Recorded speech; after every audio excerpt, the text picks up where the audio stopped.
It's so cool that God not only is like here with us and working out the details for us and for our story, but then you have these two kids who they don't maybe necessarily even know how to articulate what they want, what they need, what would be good for them. And yet God is working for their good. Yeah.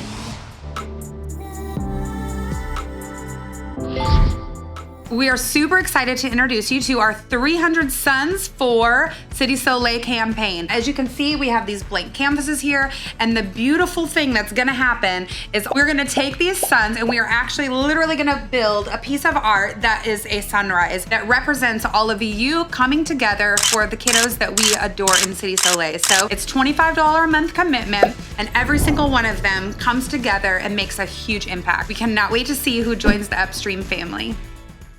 So if you remember part one, it's all of these crazy confirmations. I mean, all the way from God speaking to us to... literally Worthy randomly showing up on your Facebook. Yeah. Which still blows my mind. And our adoption being paid for. Well, that doesn't mean, even with all that there wasn't still some fear. And my fear came from kind of my original feelings towards adoption. It just was this unknown, scary thing because they're strangers, right? Like, even though I've been holding Worthy's picture and now Gospel's picture with me, and I'm praying for them. And I remember praying prayers like, before mom and dad get there, just somebody love on them, somebody hold them, somebody be with them while they're crying. We had sent pictures of our family like on a pillow, all that type of stuff. But then you began showing me introduction videos of like when the adoptive families are meeting their kids, and the reactions weren't always wonderful. Right, of course, because adoption, as beautiful as it is, it can come with a lot of pain, and it can come with a lot of brokenness. And, many times, especially when we're talking about older children, it's wrapped up in a lot of loss. Yeah. What is our gain? In many ways is their loss and other people's loss in many ways. So, it's definitely... just the unknown. It's such an unknown thing. So, they say when you don't have all the parts of the story, your mind creates your own. So I was sitting back creating this beautiful picture of what it was going to be like to be introduced to our kids. And now I'm seeing these videos of kids really like not being happy not being happy about receiving their forever parents and kind of kicking right. Well, can you imagine? Screaming. Right. And because at that moment although they're a caretaker, as little time as they may have spent with them or how deep their affections were, that's what they knew. And now they're going off into something strange. So I remember that hitting me like a ton of bricks and being very fearful. And in that fear, just wondering, like, what am I doing? Like, is this the right thing to do? Things of my own childhood, and a lot of it came back to me. And that's where remembering who is in your boat moment came from. And it was this understanding that if God had spoken and shown the way all the way up to this point, that even in that unknown, he's going to meet us in it. Yeah. Basically, the idea is there's not a whole lot of faith if all the details are given to you. If somebody were to come to you and say, hey, Sammy, Joe, are you willing to take on this big step in life, and here's all the details. Here's what it's going to look like. Here's how your house is going to sell. Here's how your next home is going to come about. Here's your job. It wouldn't feel like a big faith step. Yeah. It would just feel like a transition. So anyways, I just remember that. I remember that clear as day, getting about 3/4 of the way, just before we're going to pick up now, going to China and pre-shaving my beard and hair in China. I remember having that moment of fear of like, okay, all of this stuff is worked out. Like, every step we've taken, God has met us there and beyond, and yet still there's questioning and wondering. And so then we pick up on, meeting them and all that type of stuff, and I'll let you do that. Because there's so many stories even in our China story. Yeah, for sure. And I don't even know that we need to necessarily dive into like meeting them and all of that. Yeah. Are you doing typhoons and visas? There was some typhoons and visas. No visas, actually, is what there was. So would you be willing to say that if you want if you're a thrill seeker, a serious excitement in your life, just hang out with the Rogalskis? I would say that is definitely a true statement. You're bound to find it. I would say, when it comes to picking up the kiddos and meeting them for the first time, one of the things that actually stands out to me the most, a couple of things that stand out to me the most was Worthy. You know, we had gotten her and she was handed off to us and she was virtually silent, which knowing her now was like, oh, it just really gives you a glimpse into how terrified she was, right? And especially because she has zero stranger danger now, which obviously she has, you know, us and a secure attachment and, you know, whatever, like very different place than she was nearly 7 years ago. But I remember her being, you know, just clinging to me and us just like instantly bonding, her being, you know, kind of scared of you. But even in her... She was actually terrified of me. She was terrified of you. But she's loving towards me. Loved me. Yes. And I remember that. But even in that, she was very, very, very reserved and quiet. And we had her for 24 hours.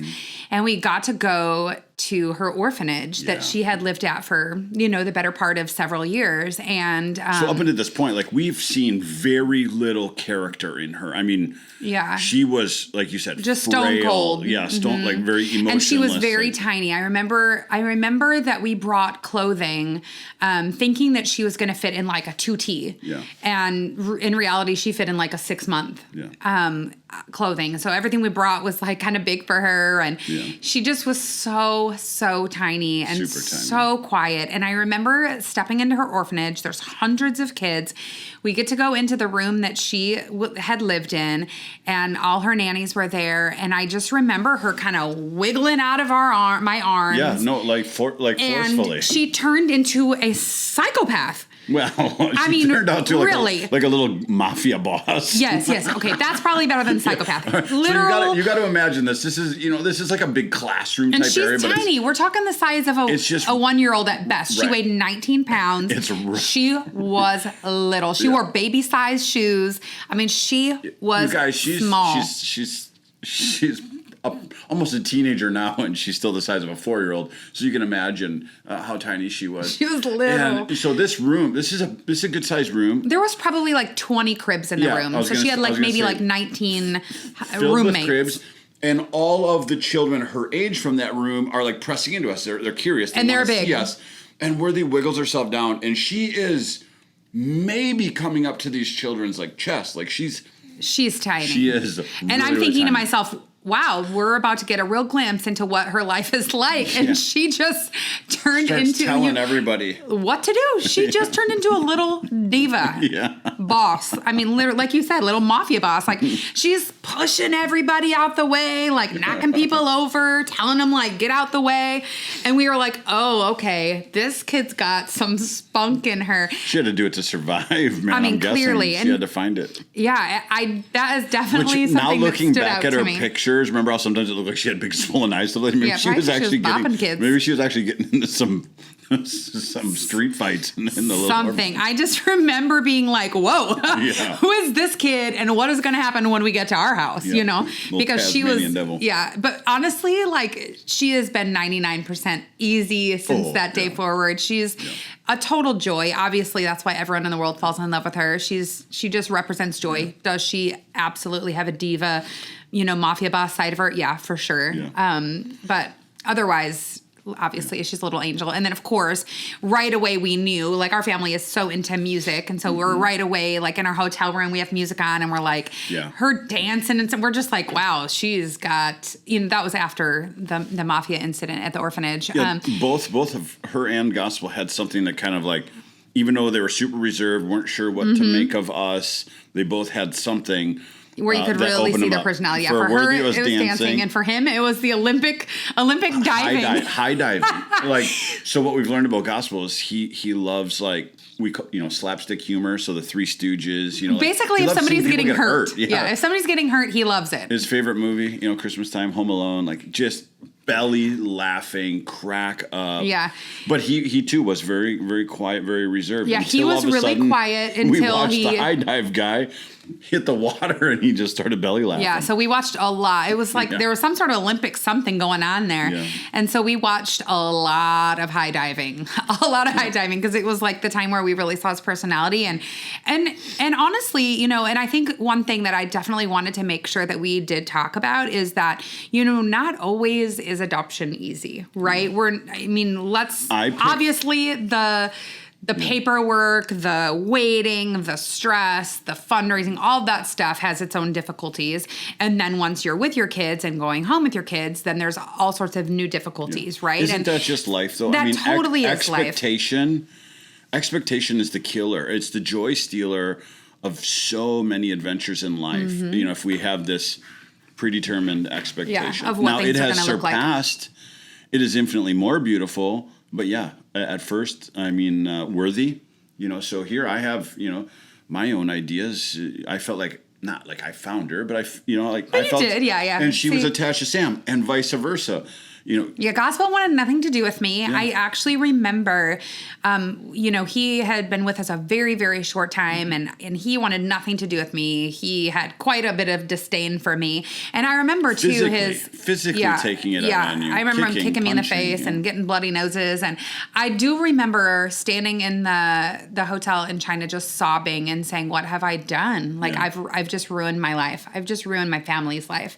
This kid hates me. We're going to take him home. He's gonna hate everybody. And I just remember that was one of the first times where I just felt like this was a grave mistake. And I feel like and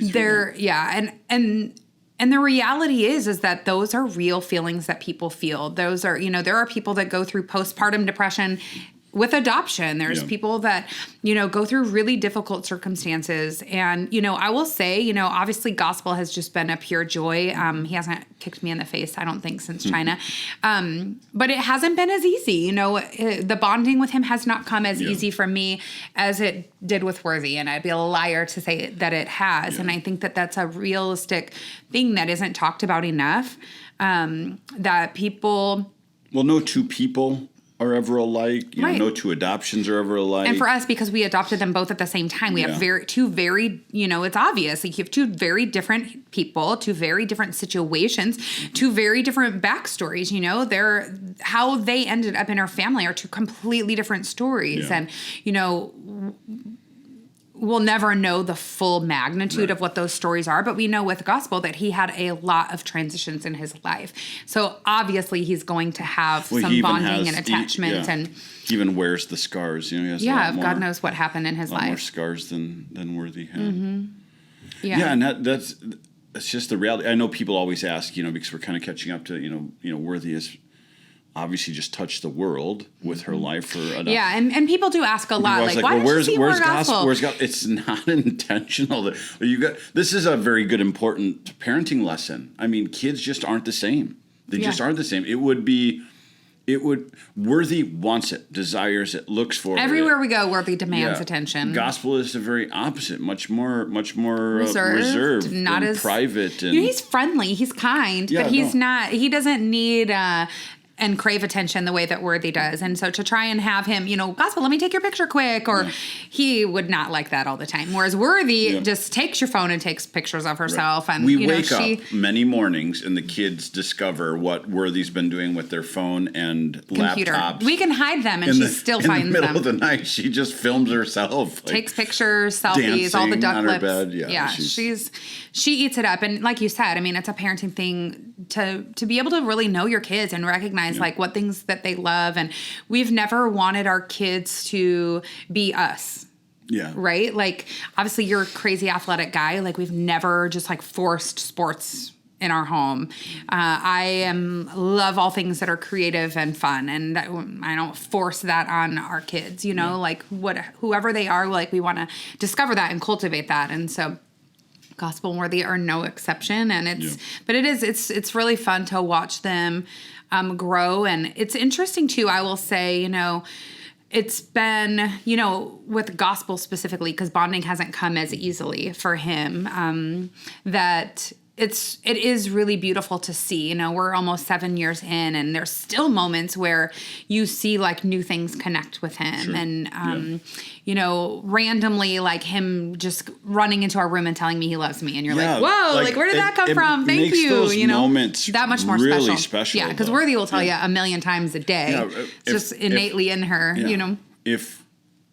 you are off guard for 2 seconds where he's kissing you and stuff like that. Yeah. Gospel, not so much. But then when he does, it is. Yeah, it is really just special. makes it that much more special. Yeah. It's true. Yeah. Yeah, it is such a journey. And I think, it can parallel to so many other things in our life. Like you were saying, with expectations, I think we went into this thing, even with unsaid expectations or unrealized expectations, I would have never it wouldn't have been on my radar screen that we would have 2 kids that for the better part of 7 years were nonverbal. Worthy's language is really starting to explode, and Gospel has moments where he's really communicative, but largely pretty minimal. I'm not saying with words. I'm saying in other ways. Yeah, but, they both have the ability to make needs known. Yes. But definitely not. It would have never, if you would have asked me, oh, will they speak? I would have been like, oh yeah, totally. Like they'll communicate like any other kid, and that's just not been the case. And I think that, like you said, it's kind of with anything in life. If you go in with certain expectations or even expectations you don't realize that you have, like you can be a little frustrated and disappointed. Right. And, but I think it's taught us so much, and we're still learning. I'm still like, there's times where with Gospel, I have to be really honest with myself and be like, okay, like, am I actively trying to bond with him? Am I actively trying, because it's, I think human nature when somebody wants nothing to do with you to just be like, all right, like protect your heart. But it's such a journey. And I think, people don't necessarily talk about those difficult parts. People want to just show, and obviously like, adoption. At the end of the day, adoption is hard. It is hard. I remember, it's funny because I haven't really addressed this a ton in recent years, because I can remember those early years just being like, what, is everybody kind of lying when they say they love their adoptive kids just as much as their would it be maternal kids? But like biological kids? Because the love, it's not a lack of love, but it used to feel very much like a different type of love. Yeah, I remember you expressing that, kind of like in the early days. That one might hit people weird because it's hard to explain it. I just mean, if I was being honest with myself, I loved them. That wasn't an issue. But it almost like, I remember the longest time just being like, I feel like we're just kind of like babysitters, Like if you were to drop somebody's kids off at my house, I'm going to love on those kids. I'm going to take good care of them. And I felt like that for the longest time. Mm-hmm. But over time, like, it's weird because, we obviously we don't look alike, but they just, I don't know, they just feel like they're our kids now. They are our kids. I know that's weird to talk about. No, I don't think it's weird to talk about. I think it's honesty. Especially for a man, I think that was always different, Yeah.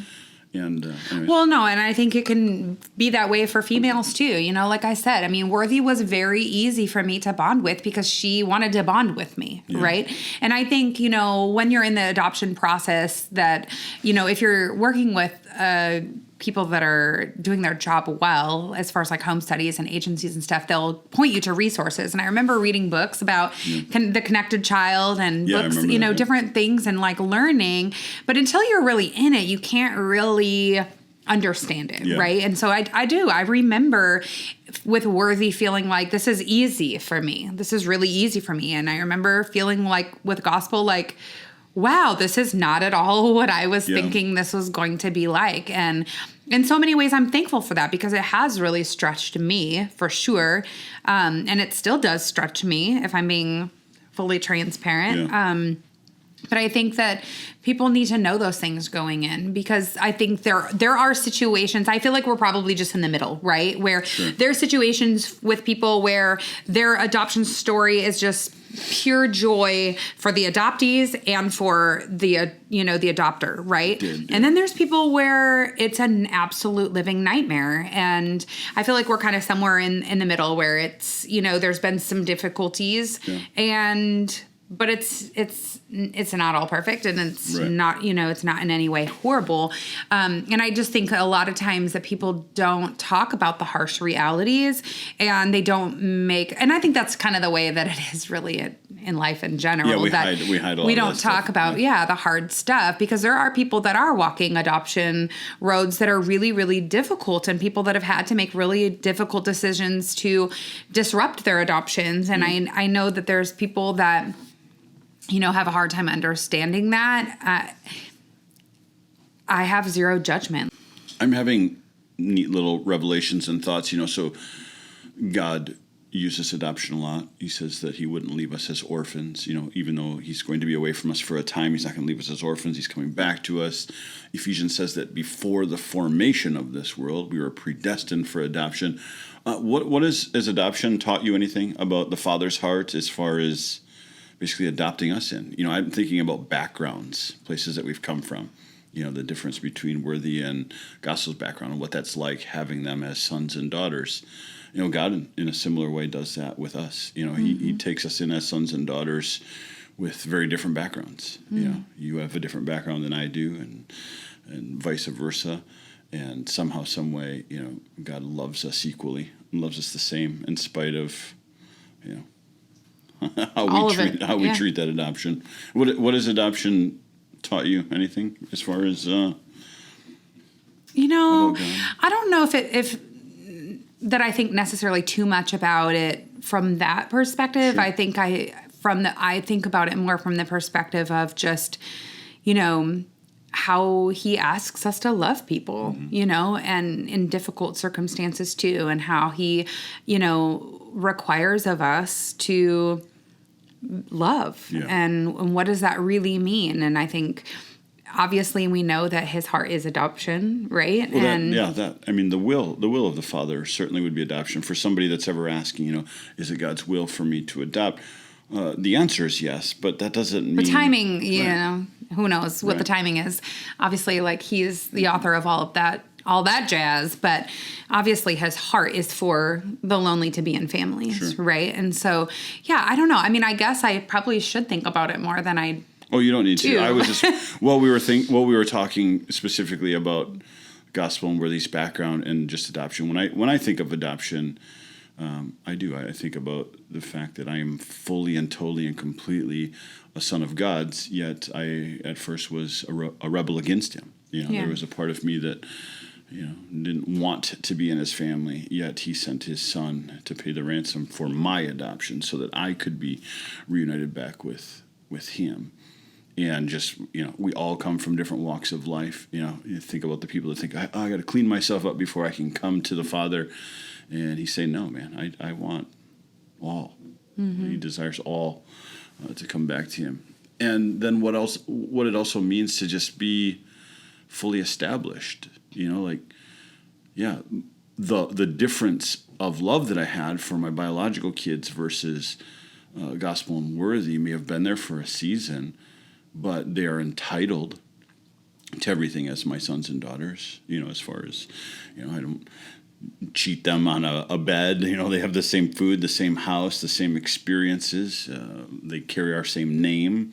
They are going to build up, take on characteristics of us growing up in our home. Man, I just think a lot about that as far as our adoption and our Heavenly Father. It's pretty neat. Mm-hmm. Pretty neat. That is pretty neat. It is pretty neat. Holy cows! Yeah, I thought you were going to go into typhoon stories and. Well, I was going to. We kind of went a different direction. I like that though. Yeah, I'm good with that. I mean, obviously, we could talk a little bit about the typhoon story because the reality is like we were saying. If you have expectations that things are going to look a certain way, you're probably going to be disappointed quite a bit. Yeah. Because for us, we were expecting that we were going to be in China for 21 days, and we ended up being gone for a month because Worthy and Gospel couldn't get their visas. What? I remember being there and thinking... The whole point of being there is to get them to bring them home. So They need visas. Yes. And so, of course, because the land of Rogalski is always insane, the world visa issuing system shut down. And so we could not get visas for Gospel Worthy to get them home. And at the same time, there was a giant typhoon coming at us. And our other kiddos were back in Wisconsin at that time. And so I just remember at that time being like, what on earth? Like, what is happening? Like, I just want to get home. I just want to be all together again. And obviously we got there and now we're 7 years later. But I think, I think that if we don't realize like, that things are there are going to be typhoons, right? Yeah. Literally, figuratively. There are going to be shutdowns of things that we're needing to move forward with what our plans are, right? Yeah. But if we can remember that God's still in it, right? Like he still meets you in it. He's still there with you. He's not going to abandon you. He's not going to forsake you. It might shift the plan. It might shift, but that he's always faithful to be there. I think if we could just remember that more often, I think that we would live much more peacefully, much more content, right? Well, you might remember in the first episode we were talking about how we were taking certain actions because we felt like this was our faith story. Like so much of this from the beginning was God just kind of showing us what steps of faith look like, all the way from the Indiana Jones scene of you not knowing what the next step is, taking it and God providing the spot there. It stayed that way right to the end. Yeah, for sure. And when you just said that, it made me think of something because, we many times are thinking of things from our own perspective and from our own journey, right? And our own faith story. But if you step back and you think, whoa, like what about Gospel and Worthy's faith story? Amen. What about what they were needing? What about what they were wanting? And it's just so cool. Yeah. Like it's so cool that God not only is like here with us and working out the details for us and for our story, but then you have these two kids who they don't maybe necessarily even know how to articulate what they want, what they need, what would be good for them. And yet God is working for their good. Yeah. And it goes back to like a huge place that God's taken me just in 2020. And that was just this conversion in my mind. I've said unconditional love forever. But I found new value in unconditional worth. For anyone that has breath in their lungs, they have a soul, and that soul is valuable to God. It's worthy. The reason why you named worthy. She is worthy of love, worthy of a mom, but also worthy of God. She spent however many days in that orphanage, longing for something. And what we know is God has placed eternity in the heart of all men and women. So even Worthy there, and Gospel there in China, we're praying and calling out to God. Now, Satan may have thought that soul belonged to him, but in this moment we've seen with Worthy and Gospel the way that they worship, the way that they spend time in church. So yeah, it's our story, but it's also their redemption story as well. And as you and I have talked about they would have maybe never even, it's like, okay, sometimes we think like we want something for our life, right? Sure. And we don't even realize that God can have something so much bigger and so much more beautiful than what we can imagine, right? Because, Gospel and Worthy, they might have even been content where they were, right? She might have been just fine with the nannies that were caring for her and kind of pushing around the kids in the orphanage. And, Gospel, I know that his most recent foster mom before being adopted had said, he really loves his foster dad. He loves watching Kung Fu movies with him. He hates me, but he loves him. He might have been just fine because they didn't realize that they could have forever family. They didn't necessarily realize that they could have this abundance of love and more, and it's like, I just think it's so beautiful that, God has things for us that we can't even fathom. Yeah. Right. And when I think of the typhoon and the visa debacle, I just think of the boys out in the raging storm with Jesus. Jesus said, hey, we're going from this side to the other side, and he takes a little siesta, and in the middle of it, a storm breaks out. And that's part of that sermon of remembering who's in our boat. I would say with confidence, this is what God decided for life. This is what God's leading us into. We're in China, and this is what's God. So then when all of a sudden a typhoon's coming, in those moments where fear comes, are you able to say, who's in my boat? Who got me here? In spite of the circumstances, sometimes God leads us into storms. It was Jesus that led them into that storm. And oftentimes it is a testing of our faith. and the assurance of the things that we're claiming. This is what God's doing. So I accredit that experience with you and with those kids as one of a few big faith journeys in our life. And that was like literally one of those ones where it's like you just had to constantly be reminded that God's got you. Yeah, that he is in the boat with you, he's for in the sure. boat with you. For sure. And not just me and not just you, but Worthy and Gospel and everyone, Everyone. Like, and All the each people that one are being praying cared for us, for in its own way, like it's really like difficult to wrap your mind around that process of adopting them. And even to this day, the things that God is teaching me through it and the things that he's teaching you through it and the things that Gospel and Worthy are learning through it and that our kids are learning through it, when you start putting it that way, it becomes nothing but God. Yeah. Think about it. There are children in Haiti that have a sponsor today because of Worthy. Yeah, it's really like crazy. that. I mean, I don't. That's not to give credit one way or the other, but I'm just saying, like, when you take these steps of faith, and you, like, we were just talking about this with friends of ours that moved to San Antonio. They're here now, so you just trust that's what they are. But their spouses now will probably be different than what they would have been had they, their kids' remained. spouses, yeah.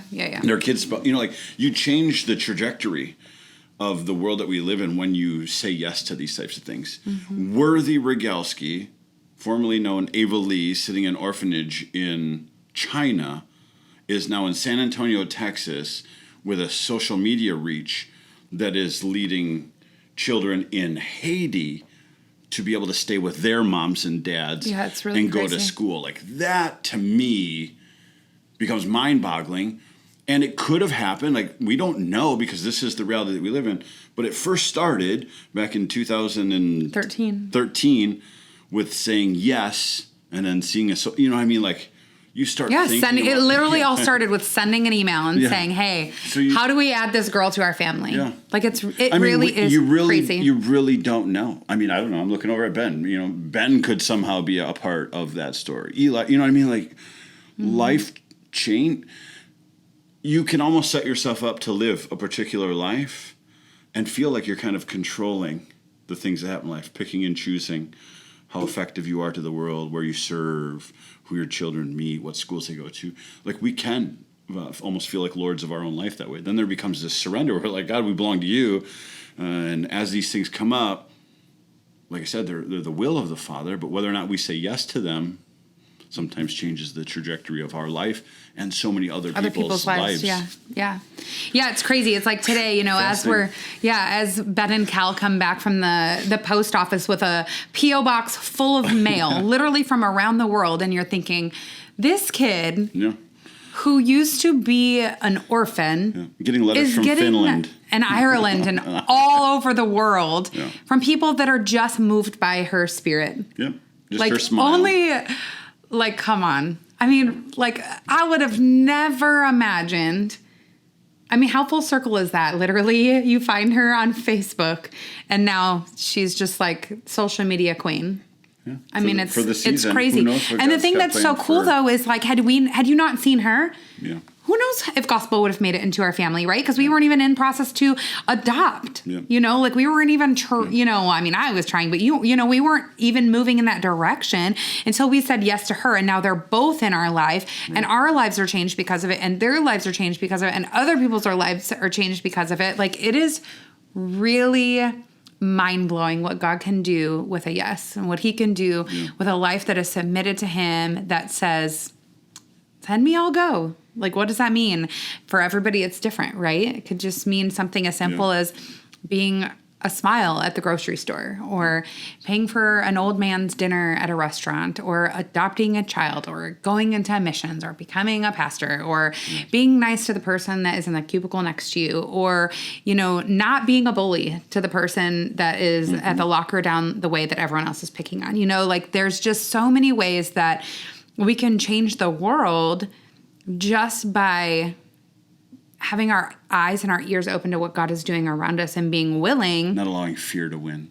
Sometimes we can just easily let the fear of the unknown take us. Yeah, but if we know it's God's will, and Well, it's like he says he's faithful to provide. Yeah, and it's like you and I were just talking. It may not look the way you expect. Right. You and I were just. It will be a God story. Yeah, you and I were just discussing the other day, about Little Worthy and how, it's not really like culturally or socially appropriate to, hug and kiss strangers and to, be all up in people's personal space. That's what Worthy would be doing. But Worthy, the way that she loves is so unhindered. Mm-hmm. And it's like, I think that is probably why she touches so many people's lives, is because she embodies like just that purity of, I'm not inhibited by social, this is what's acceptable. Well, you or look at it as social. Political, what's acceptable. She doesn't care what political affiliation you are. She doesn't care what you look like. She doesn't care if you are abled or disabled. Yeah. Like, she doesn't care if she's supposed to be hugging and kissing you or not. Like, her love for you is giant. And she is such a representation of the way that God calls us to all be, which is love, probably with some Worthy with social balance, but extra chromosome and all. I'm sure she's capable of sin, but she reminds me oftentimes of what we would have been like had we not known both good and evil. Like, some days I'm just like, she only knows good. Like, she just sees. She's so pure. The good in everything, the pure in everything, the joy in everything. Almost to the point of like nauseum. Like, it can be almost obnoxious. You're like, okay, Worthy, you did just tell me I love you 74 times in the last 80 seconds. She sets such a high bar, but then there are times where she's a total stinker, and I'm reminded that she's human too. Yeah, like when she was just apologizing to Gospel for beating him up. So, it happens. Potentially scratching his face. Yeah. He won't tell us who did it, but she was apologizing. So he knows the orphanage way. Yeah. The creed. Don't tell anybody. Snitches get stitches. No, I don't think so. I think he just is more concerned about us putting his movie on. That's what he wanted. We kept being like, who did that to you? And he's like, number one. I want to watch Crude number one. Yeah. So, well, baby, it's a lot of fun. A lot of fun getting together and reliving that story. There's so many. I mean, there's like a million stories we could tell about this. Yeah, I think we might have to remind ourselves of that more often. Yeah, for sure. I don't think God's done with God's stories for this family. No, definitely not. We'll see what happens. But the ingredients are a lot in these two episodes. Mm-hmm. It starts by saying yes to things and allowing the details to follow. I've got a neat question to answer of a dear friend of mine's tonight, and today's inspired me a little bit to it. And he's got to preach a message on the 4th of July. He asked me, what non-sin things hinder us from experiencing the fullness of God, joy, stuff like that. Like, what things in just the Christian lifestyle sometimes keep us from experiencing it all? And, as we're going through this, a bunch of things are running through my head. But really, it all starts with kind of understanding God's heart and will in the Bible and saying yes to a few things, even though they're scary. Mm-hmm. Because true courage is not to be succumbed by fear, but to embrace it and then step into it. Yeah. And I think following Jesus definitely has its fearful moments, especially in the culture that we live in and the practical ways that we can set up our life for safety and comfort. And he calls us to more, but in that more is like beautiful stories like this. Yeah, for sure. For sure. And Gospel and Worthy are such a like present, ever-present reminder of God's faithfulness, to us and to them. Now we get to sit back and watch these canvases behind us fill up. Yeah, it's exciting. God stories. Mm-hmm.